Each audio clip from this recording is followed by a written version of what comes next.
Hello and welcome to the Red Leaf Card, your home for Canadian soccer news and views. My name is Jacob, and we have a special guest on our show, and he's Thomas Hewitt, and he's from the 13th Man Sports. Nice to having you, Thomas. Yeah, thanks for having me on, Jacob. So talk about the 13th Man Sports. Well, it is a website that started as a CFL site, but gradually has turned more into a CPL and soccer focused website. I cover York United on there. We have someone who covers Forge. Yeah, there's also another podcast, the FC13 podcast. Some people might have heard of it. So, yeah. So I so I guess it's really growing out there.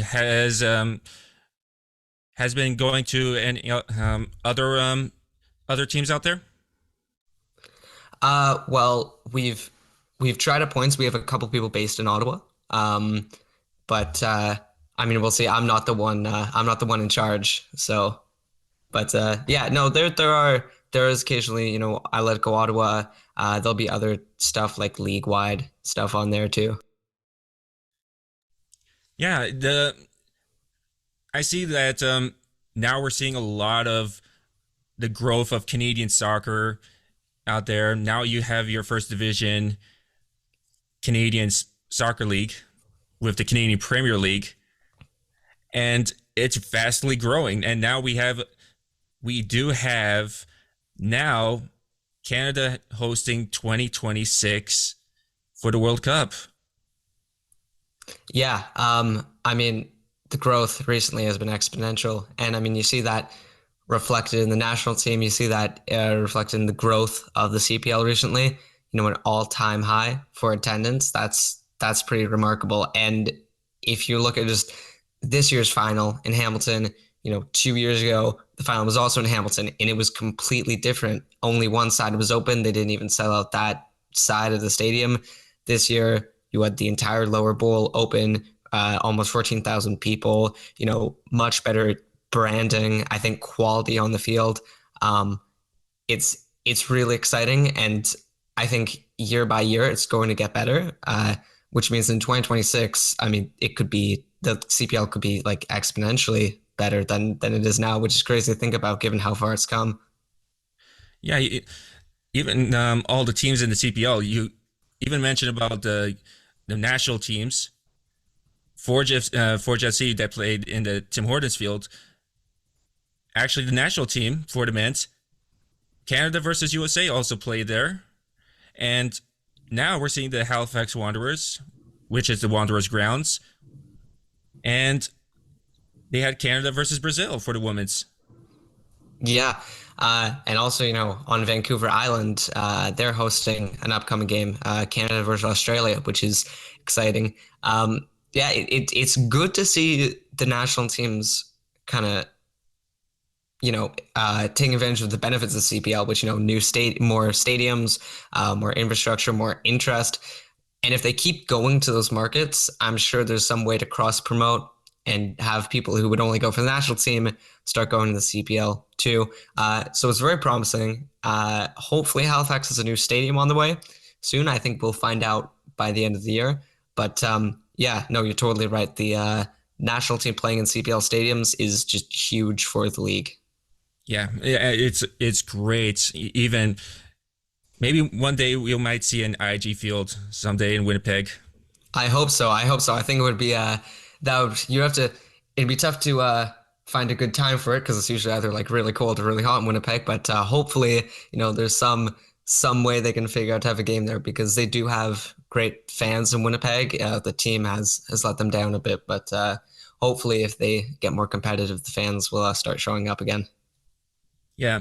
So let's talk about the Canadian Premier League finals, how it really went. It was one of the best, I would say, to it, but couldn't witness it. I had to watch like some parts of it, but all those goals in the extra minutes of Yeah, it.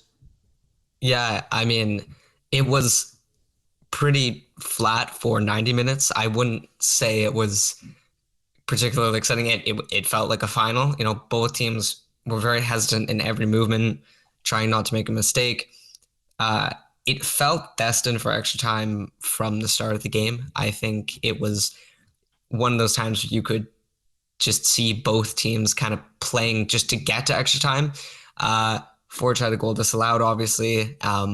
Cavalry really put their foot on the gas in the second half, started to get a lot more chances. And Tristan Henry was the guy for Forge. I think that, you know, Tristan Borges won player of the match, obviously, with that crazy Olympico, but Tristan Henry, in many ways, just helped, was the key factors of that being a situation that could even happen. So it was very well done by Forge. Great team performance by them, and Cavalry not far off from winning either. And all those goals in extra time, just not even an all-time Canadian Premier League final, just an all-time final. Yeah, even it shook the whole social media. Even TSN had to even show it, and all the fans be like, "Oh, Yeah, look who showed up!" exactly. It's they finally came to the party. They were invited, just didn't come for a long time, but hopefully this is a sign of the major broadcasters starting to take note and starting to show games a bit more.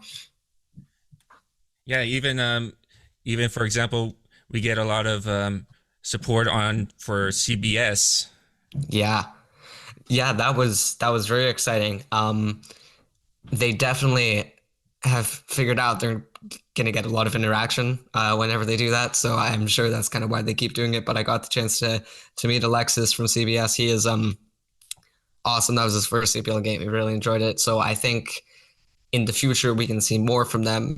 What I love actually is how CBS gives it the spotlight. They don't even show the games. It's Fox Soccer Plus who has the rights in the USA. So I think it's amazing that they gave some support to the league, and hopefully the people who have Fox Soccer Plus tuned in, and if they did, they got one heck of a show. Yeah, it was one of the biggest shows out there, and Forge winning that 2023 CPL finals, and who goes with them is the ones that they were the runner-ups, Calvary FC. Yeah, and come February 2024, it's going to be a really interesting way to see how far the CPL truly has come, because the league getting better within itself is its own thing. But if they can do it on the continental stage, that's something else entirely. And that's something I am confident that Cavalry and Forge can both win a round. I think Forge could even win a couple rounds. We'll see who they get. It's going to be interesting how weather plays a factor, because both teams are going to be going from a pretty warm climate down south, unless they draw like the Columbus Crew, and then going back to like frigid and snowing Spruce Meadows or an equally cold Hamilton. So I'm very curious to see how that plays out, how the Canadian teams can use that to their advantage, and maybe that's how CPL teams win a couple rounds and surprise the region of CONCACAF. Yeah, even it really brings in some popularity for the Canadian Premier League, and seeing how more fans will be more attracted versus Major League soccer teams out there. You have, for example, I think most likely might you have Inter Miami Yeah. there. Well, basically they won't be versing them in the first round since they have the advantage, and you Yeah. have and you have Liga MX teams, but mostly you're going to be versing Major League Soccer teams out there, and also even Central American teams, even for the Caribbean. Yeah, there's I believe 9 MLS teams, which is pretty insane. Six from Liga MX, six from Central America, and I believe there's three from the Caribbean. So the CPL, I think in the first round they're going to get those Central American Caribbean teams. maybe a couple MLS teams go in that first round, but the chance to play Lionel Messi, and in Miami, Sergio Busquets, Jordi Alba, potentially Luis Suarez if he joins, would be huge. I think this tournament, given the amount of stars kind of coming to CONCACAF with Inter Miami and other other MLS teams. Look at Columbus with a guy like Cucho Hernandez, who's a big star. It provides a huge opportunity for media to really take notice of the CPL, and especially if they make an upset. Yeah, it's going to be a big for Canada out there.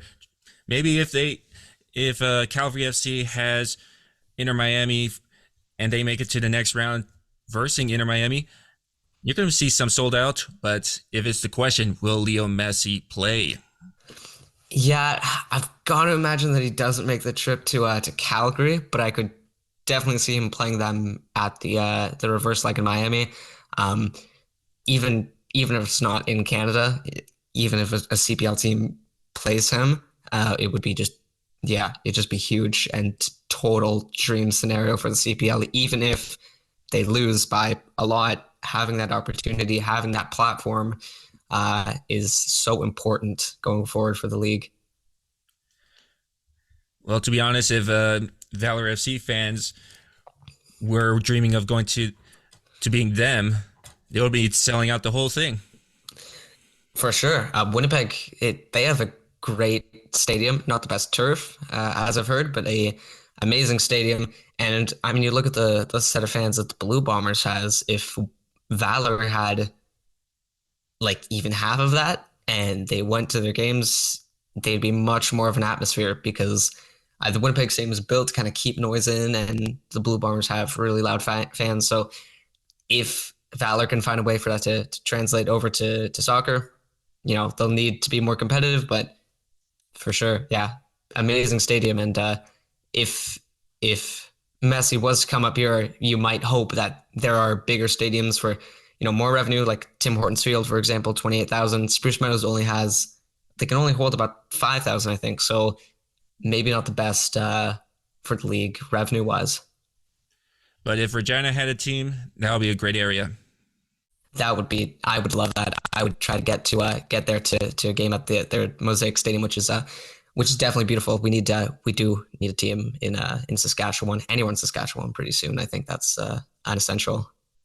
Yeah, and let's talk about the Mark Noonan, who had a media release of something that some people might consider what's going to be the future for the Canadian soccer, for the Canadian Premier League. He mentioned some things that we will talk about after, which is he did talk about the expansion teams. We already know that 2024 season will not have any expansion teams, but he did say 2025, 2026, we might have 2 expansion teams for each. Yeah. What also kind of caught my eye is how he said there are 15 NDAs. So we might not even be talking about 2 and 25, 2 and 26. Like beyond that, we're talking maybe at some point 20 teams involved in the Canadian Premier League in some way, which could be a lot sooner than I think we would have expected. It's really promising. My question mostly is, where are those teams going to be? I've got to imagine one of the teams he's talking about is the old CPL commissioner David Kleniken's team in Windsor.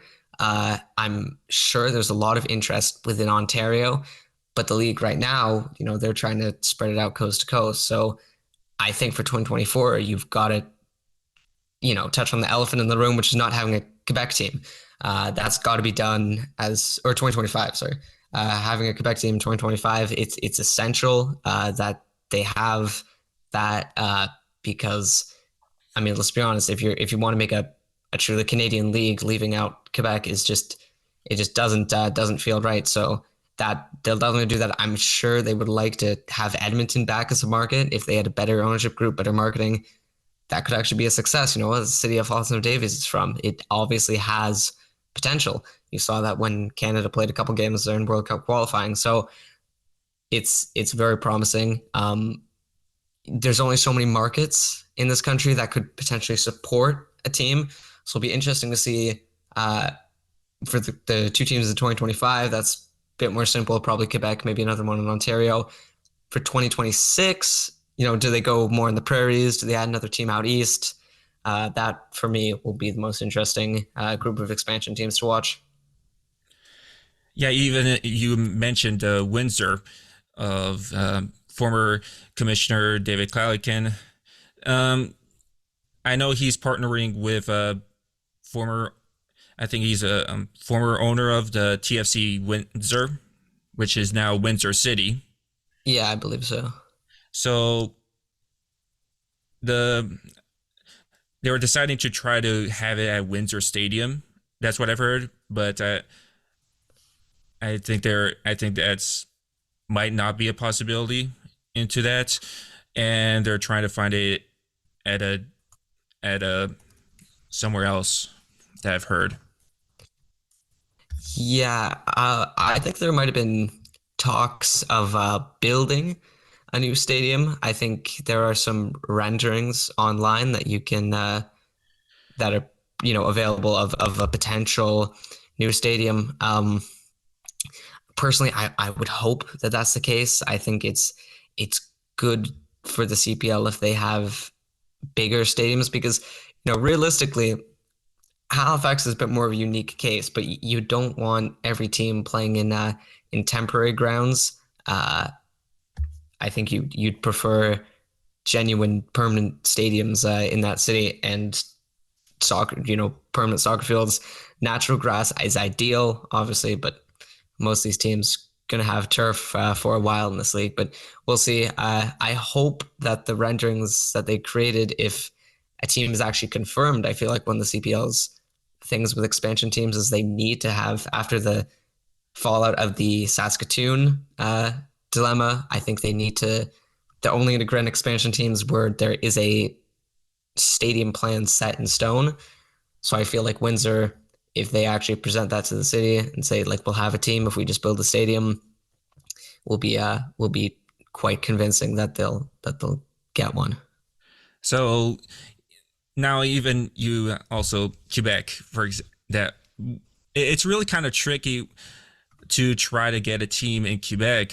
That's what I've usually heard, and even there was always the trying to make a person that who was really interested. He was I keep forgetting his name, but he was part of he was one of the 8 coaches to be part of this project for the Canadian Premier League, and he was supposed to be the one for the Quebec team, and the whole pandemic actually ruined the whole project of it.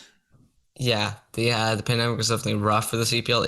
It's a bit of a miracle that they actually made it through it and had a season in 2020. But in the long term, it definitely probably put the league's progress for like fans and teams on the back burner a bit. But we're starting to see that energy of the inaugural season kind of come back now. Quebec City, I feel like, is more likely than Montreal because I think the CPL looks at York just outside Toronto. Maybe the attendance just hasn't been there. In Vancouver, it's inaugural season, so they get a bit of a pass, but it's not as much as you'd hope for. So I feel like they might try to go into a vacant market in Quebec City more likely than going into Laval or Saint Laurent or any place around the Montreal area. Well, I think there's still I think Montreal could still support another team, but it's which area of Montreal could do it, and which has the fan base to support it, and Yeah, and to be honest, Quebec City, there's not even a professional team. They've always wanted a hockey team for the NHL, and it's always been a big market to try to bring a professional team. I think that if you brought in a Canadian soccer team, I think that would be a good market. Yeah, I think you do make a good point about Montreal because now that I think about it, the fans have had a bit of a tough time dealing with their ownership recently, and I feel like maybe it is time if the CPL goes in there, new club, rejuvenated fans, maybe go there. That fans that are sick and tired of Joey Saputo and CF Montreal. I think we saw that a bit this season with York TFC struggles, brought an influx of fans to York United, and York United did good well, and the fans did a good job of putting the word out there that there is another team. That is, in the midst of the best season in club history, obviously it was 2023 for York United. So I think if there ever was a good time to put in the team in Montreal, it would be now. But I think it would be good for the CPL to put a team in Quebec City and say like soccer in Quebec City is the CPL. Like soccer in Halifax is the CPL. Soccer in Calgary is the CPL. I think it would be good to go into their own markets like that. And you even look at Halifax. You look at Halifax, for example. Perfect. It was really perfect when they had their team. It was thriving to try to get a sports team there, and they're sport fanatics. For sure. I think not even the CPL's wildest dreams could they have expected Halifax to become this far so quickly. And it's great that their team wins now. If their team wasn't winning, uh, a guy on Twitter from Aways HFX, his name's Gary. He wrote an article about how Halifax came back to life, like the Wanderers came back to life, the fans came back to life this year, and it was a really good reminder that in 2022 fans were getting tired. It was a bad product on the pitch. Um, Nothing was going to play, and then Patrice Geyser comes in, completely changes the team, and all of a sudden they're competitive, and the fans are back, and it's just something that you love to see. I'd love to see Halifax succeed. Some people call it the Wanderers. Yes, yeah, especially when they played a Canadian Championship game at Yorkline Stadium. It rang true a lot. Patrice Geyser once talked in press conference after a match at York. This is like his home game away from home because he's got all his family there, friends there, all the players do. Your Ferrazzo's, Ferrans, all those guys. So yeah, it is a fitting nickname. And also, you mentioned like all those uh, all those groups of trying to make a team for the Canadian Premier League, and and you said it's a lot down there. So if there was a lot about it, and even the commissioner Mark Noonan mentioned a lot about the League One Canada, that could there be some of the teams uh, having a better potential to move to another level. And he mentioned that League One Canada is a third division league, and he said the future could be second division question mark. Hmm. You know, I mean, I think marketing coming from MLS, he's going to take a lot of pages out of their book. The history of MLS expansion is not defined by people coming and getting their own team. A lot of it has been markets that prove themselves in the USL, and then they get a team in MLS. Cincinnati, St. Louis, and now San Diego, uh, proving themselves as football markets within the USL, making the step to MLS, and it goes well. So I'd imagine the CPL, they look at some of these teams. I would say Simcoe County Rovers, especially, is a big one. 5, 10 years down the road, you graduate them to CPL, and it's not promotion and relegation at all, but it is a system where teams can ascend the pyramid if they prove themselves. I think Simcoe County Rovers have did it. They have ambitious ownership. I feel like they would be the first team to make that jump. But you see League One BC has some very successful teams, and maybe they're another league to look at that with teams going from League One to the CPL. I feel like that's an organic pipeline of soccer growing in Canada. And I would love to see success stories from League One in the CPL. Well, we always heard about some history about these teams. TSS Rovers is one of them. Victoria Highlanders Mm-hmm. is one of them. They played in USL. Mm-hmm.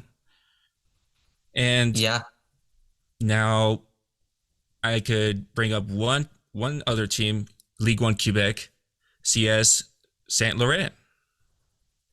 yeah. There have been a lot of rumors about CS Saint Laurent, and I've heard some people saying that there's already like a deal that they're going to be in the CPL in a couple of years. I don't know how much I believe it. I feel like they're going to need some more infrastructure, some more time. But I believe they just won League in Quebec again, which was another. If they continue to, because they were in the Canadian Championship a couple of years ago for winning that league. If they continue to win, it's not just about fan base. If you're too good for League One, uh, because of the coach, because of the scouting department, or however they find their players, that's another indicator of maybe you make the jump to the CPL. So Saint Laurent definitely. TSS Rovers, we'll see. I'm not as confident about a fan owned team covering the cost of a CPL club than a League One club, because those flights from Vancouver to Halifax, that's going to be a lot of cash you got to put in. So we'll definitely see, but I would love if TSS Rovers in the CPL. That would be such a cool vibe and such a cool team to have. But I feel like that would be a bit less likely than say Saint Laurent. And also mentioned League One Alberta is going to have their also first season. Right now they have 5 teams, but still hoping that they're going to get more teams onto there. And League One BC just already announced for getting more teams. That's also another thing that they've also announced. So I think that League One BC is a good market to bring in more teams. And now we're seeing even the commissioner, Mark Noonan, talk about Dino Rossi and how League One Canada is. They're now bringing in to League One Atlantic and the Prairies. Yeah, Dino Rossi is like exceptional guy for the Canadian soccer world. The way he's built up League One in the last couple of years and the next couple of years alone, it is insane. Having the Maritimes is a real possibility 2 years from now, because I believe he and a bunch of people from League One went out to the Atlantic and had a very successful meeting there, was what they said.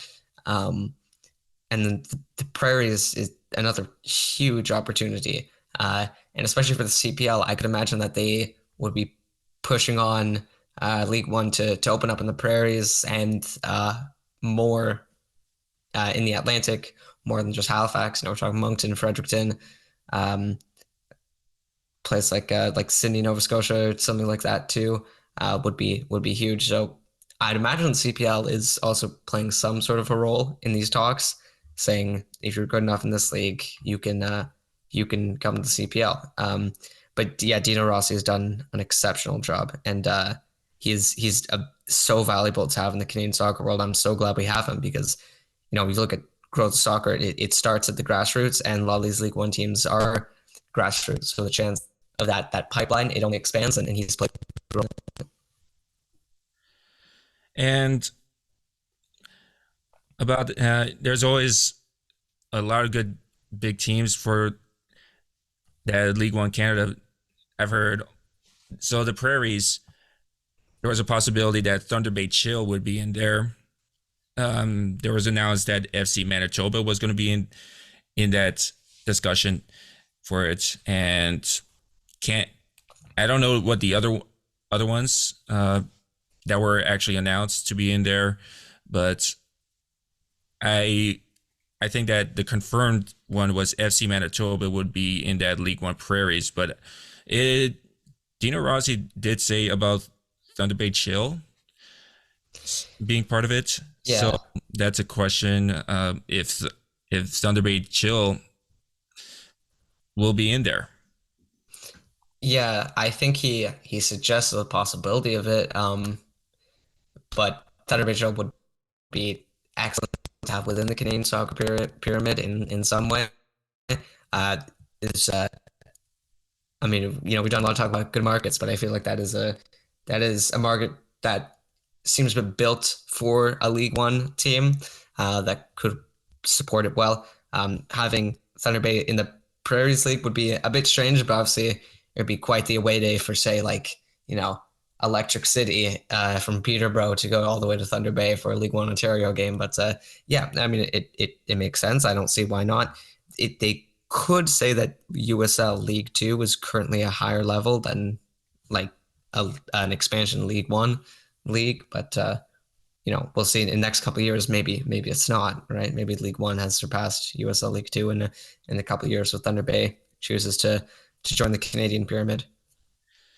Um, you all so the other teams like how you've mentioned Simcoe Rovers and the other League One Canada teams that have a good potential to being in the CPL.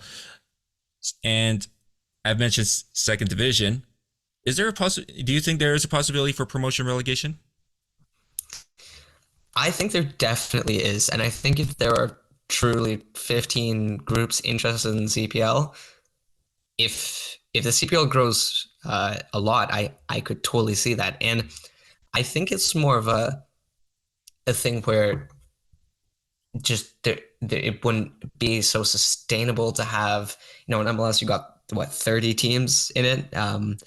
No promotion relegation. It feels like that can work in a way just because it's America. The sporting infrastructure is a lot better. I think here you've got to ease into it a bit more, and I feel like in terms of supporting a first division team, maybe there's only, if we're talking about 16 teams in the CPL one day, maybe we're only 8 or 9 or 10 of those could actually have like a big infrastructure, because if you're gonna have a first and second tier, you want to have a kind of a clear definition between the top and the second. You look at Luton Town making the Premier League, and obviously they had to do a lot uh, to build up their stadium again, and I just feel like you want to avoid those situations. But we'll see. I could see 16 teams in the first division, but at the same time, the CPL could definitely have a lot of news and buzz around it if it was to become, I believe it would be the first, like, out of USA and Canada, the first professional, like fully professional league to have pro rel. They're doing in League One next year.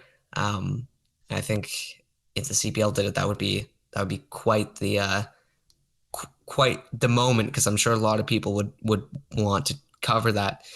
You look at, in England, in other places in Europe, when these second tier teams have the chance to get promoted, like the buzz around that, the atmosphere it creates, it's more than just winning the league. It's the next year you're guaranteed just to have more of everything, right? I think it would be amazing if we had that. One day I know there will be that. I don't know how soon it is, but I'm definitely hoping that it happens in Canada. Yeah, and um, right now we're seeing a lot of popularity in this league. Almost 500,000 attendees in there. He announced. Right now, Yeah. he has not confirmed all the merch or how much that the league profited on, but it's getting there. It's getting there to see how competitive this league is, and I like how he's doing. It would definitely be interesting to hear about merch sales, jersey sales, which player has the most sold jerseys. I think would be an interesting metric. But yeah, you know, I think there's been a lot more transparency from the CPL this year. It's not as much as I'd hope, but a lot more transparency with the attendance. I still would love to know viewership numbers on One Soccer. I think we should know that, or some people, you know, in the public should know that. But it is getting better, and hopefully there's a day where we One Soccer numbers are big enough to publish. I don't really know what's holding them back from doing that, but yeah, merch sales will be another one. Everything's going in the right direction. Yeah, and also one of the biggest hot topics during his media exchange is York United's ownership. That's one of them. Yeah, that was, I think, probably the biggest piece of news, and it's not just because of someone who covers York, but the CPL, before they focus on getting other teams, they need to focus on their pre-existing teams, growing their pre-existing teams to a healthy level that will enable them to expand to other markets. If two teams folded in 2 years, 15 ownership groups are not going to want to buy into this league. So it's great that they have owners for York United. Um, he said within 30 days they'll announce it. So I'm hoping that's sooner rather than later. Um, I believe he announced that on October 27th. So pretty much November 27th is the last day where they can announce that. I believe they should be able to. I don't know really kind of what has to be done between now and then, because as far as I know, they have owners who have agreed, who have signed all of that. So maybe they're working on the press release. Maybe the owners are working on making some sort of appearance at the stadium. I'm not sure. I don't really know, but that was huge, and I I can't see why an ownership group really wouldn't want to buy York. Although attendance has been struggling, the roster on the field, the on-field product has never been as good as it is right now for the club. It's a Toronto team on a lower price, which is huge. Yeah, and as noticed, I've to be honest, I've been going to when I see York United, and every single time it has some highs and lows in into the franchise of how the atmosphere of the fans, of where you see it goes to bring in the popularity. And as noticed, you have the attendees of what they average, which was I think 1,200 fans of attending average, and their lowest was 600 fans. That's not a good look into one match of it. And I still see good potential in York United. They're really good at competing, which, as noticed, they went to twice into the playoffs for 2023, and I keep on forgetting. 2021. Yes, 2021. And to be honest, I went to see that key matchup for Atletico Ottawa and York United, which basically was the decider who is going to be the fifth team for the playoffs.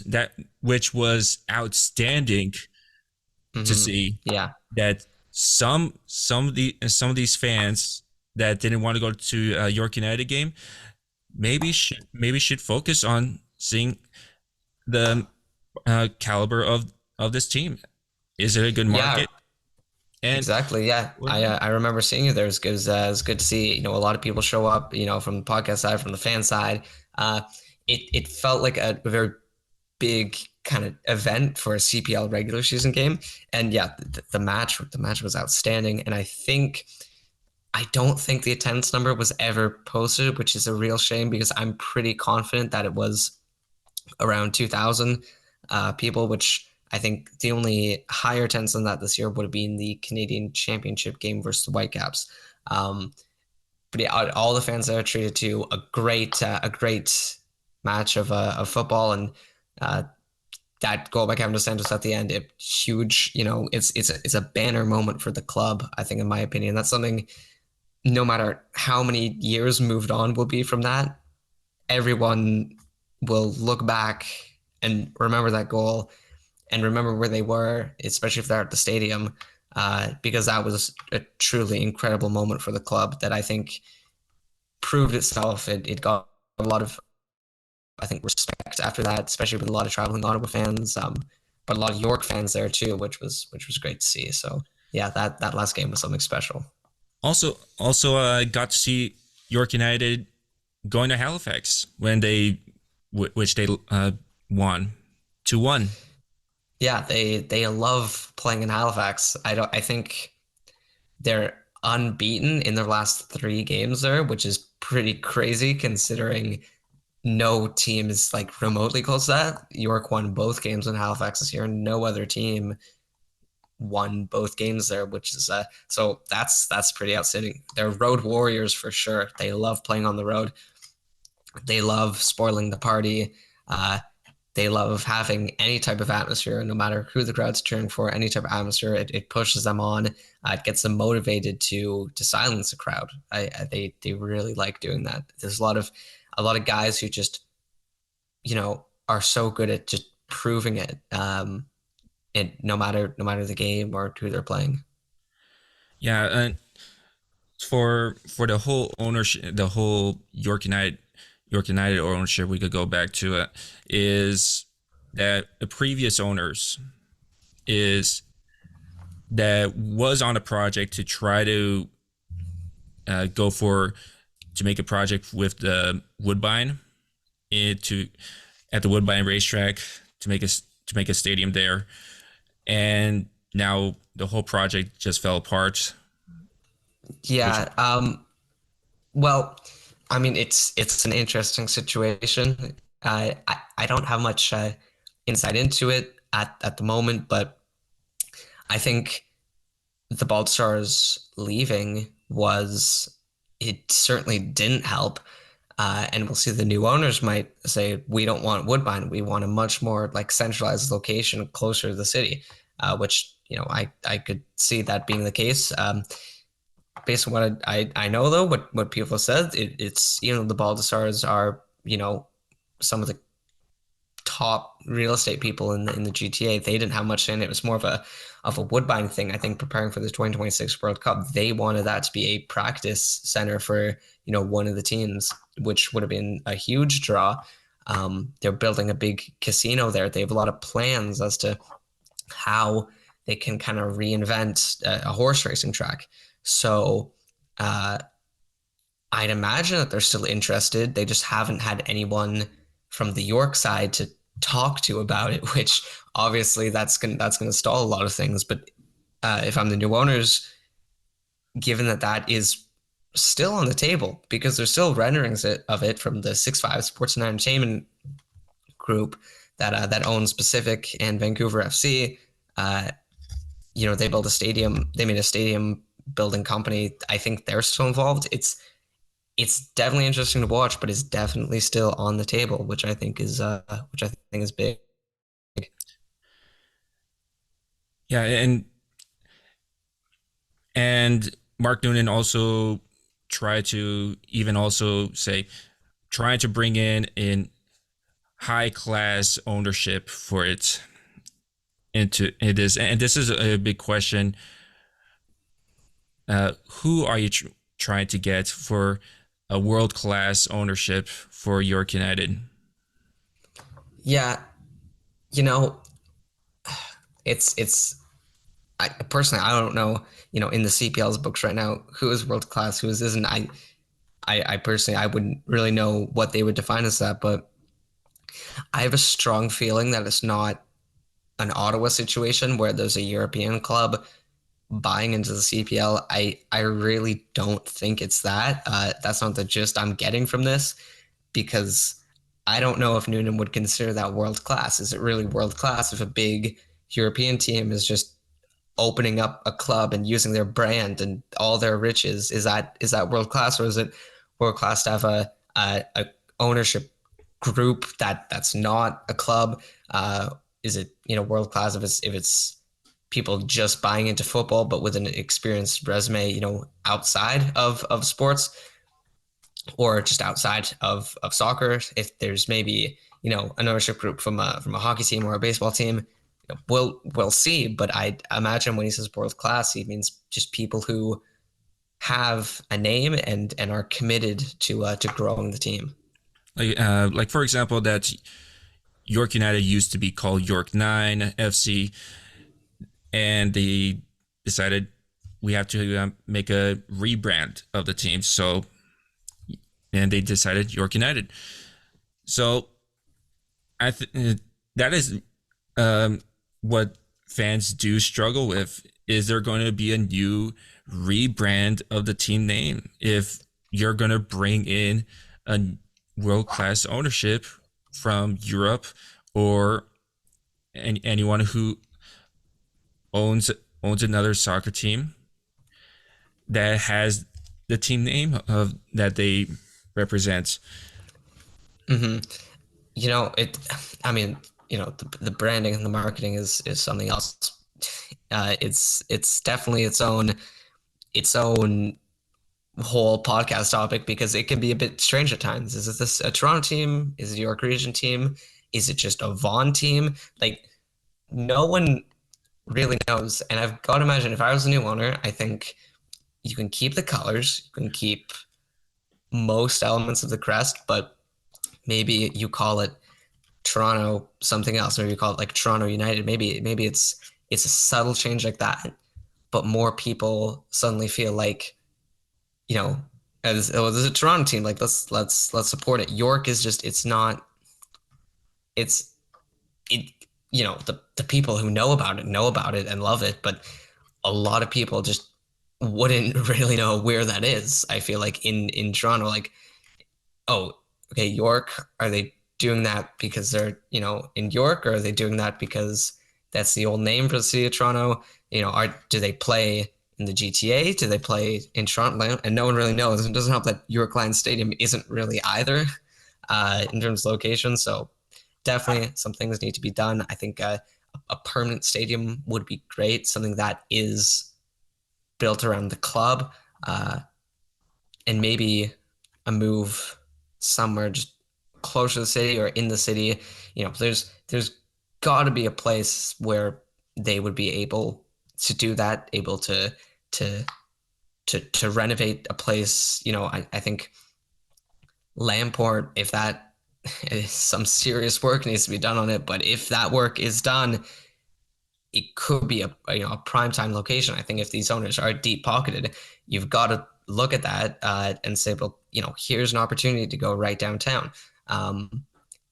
We will see, but I think if they were to rebrand in any way, they've got to keep some of the elements of this. But I think having Toronto in the name would be very beneficial. Well, if you want to, like, if there was a this time that if they wanted to have a rename of the team, like, there's also, for example, well, you can't have North Toronto because there's already a League One Yeah. Ontario team called the North Toronto Nitros. Hmm. So so could be a Toronto County, maybe. Yeah, well, that would be an interesting one. They could go for more like Ontario-based name, something like that. I mean, Toronto. We'll see. Could they rival Toronto FC?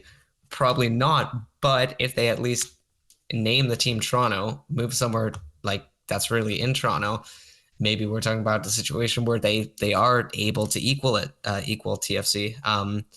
Go right on head to head with them. I don't think it would be a bad thing. It would be an experiment, but I don't think it would be a bad thing. Well, like I get the whole thing of York United, why the whole thing York was to represent the whole York region, and it's mostly you're still like you're near Mississauga, you're still in the area in you're in North York, And also, it does have that meaning of the name York because you're representing some of the areas of York. And Hmm. if if you decide to say that, oh, we're going to go to an area, relocate to an area like, for example, Vaughan, or maybe, for example, Etobicoke for is maybe one of them. I would say that maybe you would have to represent like the city name at this point, Hmm. but there's there's always going to be like if the ownership has a great project going on to make a stadium for them, it'll be still fine for it. And I think Hmm. that I think the supporters should consider um, in accepting it.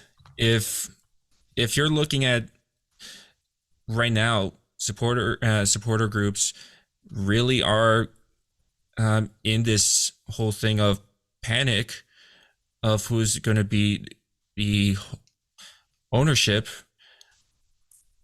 You question if it's relocation. You have to. I think it has to fall. You have to agree with it at this point. But some fans will not. Yeah, I mean that was kind of the issue transitioning from York United to York United. People did leave. People felt this was no longer their club, and I think, I mean, It was one supporters group. it was one supporters group, but it was a pretty sizable supporters group that really brought an atmosphere. It's a lot different now, to say the least, at York Lions Stadium. But if they move to a place like Etobicoke, I think you've got to stick it out with the name York United and just see how that works. And for whatever reason, if that doesn't work, even though you're right in a place where a lot of people, instead of York University, where not the most amount of people, maybe you consider a change to being called Etobicoke, but I think it has to be a marginal change, like at this point, a very small change to the colors or badge or name, because you can't do a full scale rebrand again in under 10 years. That's just, it's not sustainable at all. It's the last thing anyone at the club would want. In terms of not even just fans, people working at the club, they don't want to have to do that again. Like, that was tough enough one time. And coming out of that, it's been hard. I think a relocation would be something that would be a lot easier than to reinvent the club yet again. And you can reinvent the club around uh, a relocation, as long as it is still in and around Toronto. Like imagine like the ownership decided we're gonna relocate to Edmonton. Would you be shocked about that? I would be definitely shocked, and I'd expect immediate move right back from the CPL to say, like, uh, hold on, hold your horses there. Like, we can't do this. You certainly can't do this. Um, but I mean, it depends how much influence these owners really have. Because if they do have experience, if they have influence, maybe they can get away with something like that. Which I think is the scary thing with this. If they are, told big shots, from Europe or elsewhere, and they see that as the case, and like the CPL, can they just give up another franchise? I don't know, but based on what Noonan has said, I think it's going to stay in Toronto. And if they moved it somewhere completely else, then they would have to be right back in Toronto soon enough with one of the expansion teams. I mean, it's as simple as that. They need a team here. Yeah, you make a good point about that. It would be shocking about it, and I think I would still say I think the Toronto area does need a team. It does need a team. Maybe it would be a good one. Maybe even expand Mm-hmm. into like one of the greater Toronto areas. It is Yeah, it is great market. it's a gray market, and it is a football market. I mean, you look at the amount of people, immigrating to Toronto. A lot of them are from backgrounds where in their country is, uh, you know, football is king. And I feel like that has to be, that has to be, I mean, exploited sounds like a pretty evil word for it, but I think that has to be exploited a little bit. Having, a lot of new people coming to the city who love football, who live and die by football. I think having more teams, a team in Etobicoke, a team in Mississauga, maybe a team for like both those places at one time, I think would be pretty beneficial. I can't see why not. I think Ontario's got to be one of the top places for the CPL going forward. Well, let's see how the Canadian Premier League improves in the future. And that's full time for the Red League card. I'm your host, Jacob, subbing out.